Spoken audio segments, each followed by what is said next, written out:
Thought I'd tell you a little real estate story about home improvements.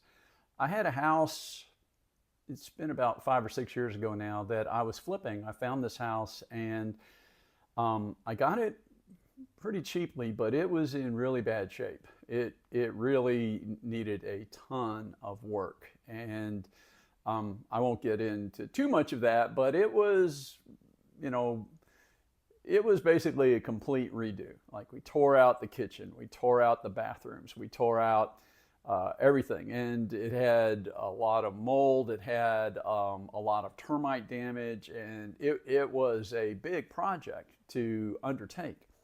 One of the things that the owners who I had bought it from had done is they had converted the garage into an extra living space, and they had that in there, and that was a mess. They did it themselves, and the way they did it was a mess. But one of the things that happened as I got into those renovations is I started talking to the neighbors, and people, of course, were very interested in it. They were dropping by, they wanted to see it, they wanted to know how it was going to affect them, and actually, in general, they were pretty excited about it.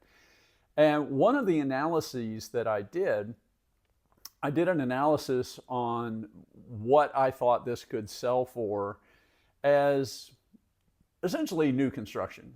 You can't quite price it that high, but close, because everything inside was new. It had a brand new kitchen, had brand new bathrooms, it had redid all of the drywall, new paint, new carpet, new flooring, new pretty much everything, the new windows, so it was, basically brand new inside.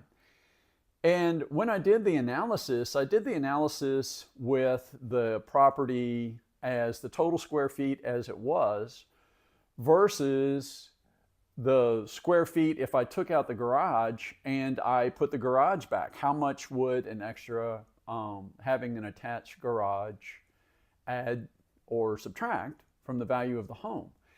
And one of the things I found out is that it was the property actually, by its comps, would sell for more with that attached garage than it would with the additional living space there. So I put the garage back, and I put in a nice garage door and all these things, and people thought I was crazy, and they didn't think that there was any way we would get that amount of money. But we did. We got higher than anything else in that neighborhood had sold. So that's one thing to keep in mind about these things. So anyway, David McCoy, Ochimo Properties, based here in Louisville, licensed in Kentucky and Indiana. Have a great day.